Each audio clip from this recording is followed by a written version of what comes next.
মানুষের মধ্যে তফাৎ করেন নাই, সবার সাথে মিশেছেন, ভালো আচরণ করেছেন, বেঈমানদের সাথেও ভালো আচরণ করেছেন, মুনাফিকদের সাথেও ভালো আচরণ করেছেন, সবার সাথে ভালো আচরণ করলেন। কিন্তু আমার নবী যেদিন মক্কা থেকে চলে গেলেন সেদিন শুধু আবু বকর আর সেই দিন শুধুমাত্র হযরত আলী, এই দুইজন ছাড়া আমার নবীর সাথে আর কেউ যেতে পারে নাই, কেউ কোথাও বলে নাই।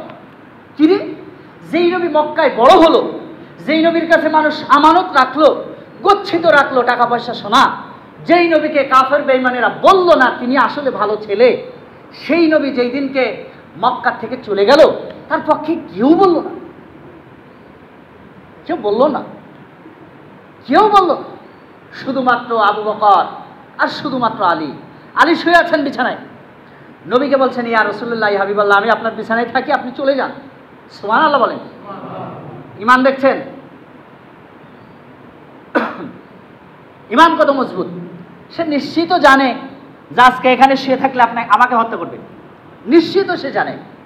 কিন্তু বলছে, ইয়া রাসূলুল্লাহ, ইয়া হাবিবাল্লাহ, আপনি চলে যান, মদিনায় যান, আপনি সেখানে গিয়ে ইসলামিক বিপ্লব ঘটান, সেখানে দিনের কথা বলেন।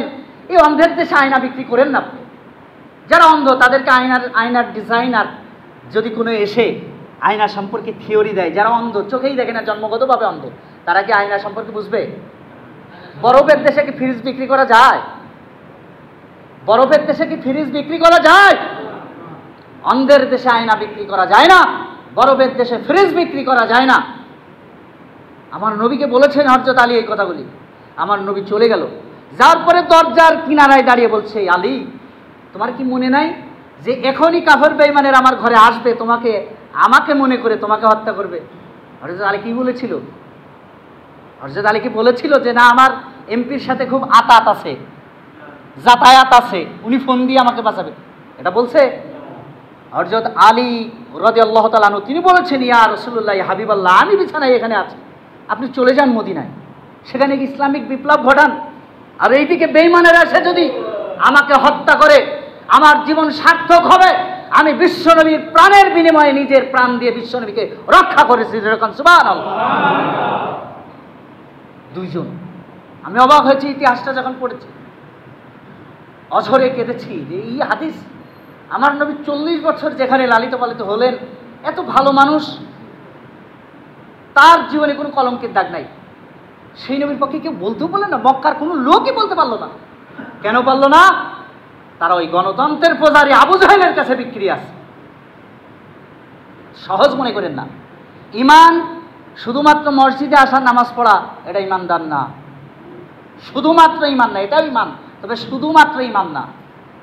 আপনি যদি ইমামের পক্ষে না বলতে পারেন, আলেমদের পক্ষে যদি কথা না বলতে পারেন, হকের পক্ষে যদি বলতে না পারেন, আপনি কি মনে করেন যে ওই যে ফিলিস্তিন যেমন মসজিদ নিয়ে যুদ্ধ হচ্ছে, আপনি থাকলে খুব মসজিদের পক্ষে যুদ্ধ করতেন? না, পারতেন? সহজ, সহজ। আল্লাহ সেই জন্য বলেছেন যে ওয়াতাওয়াসসাবিল হক, হকের উপরে নিজেকে রাখো, ওয়াতাওয়াসসাবিস সবর, আর ধৈর্য ধারণ করো, কারণ ধৈর্য ধারণ না করলে বিপ্লব আসবে না, ঠিক কিনা? কারণ ধৈর্য ধারণ করতে হবে।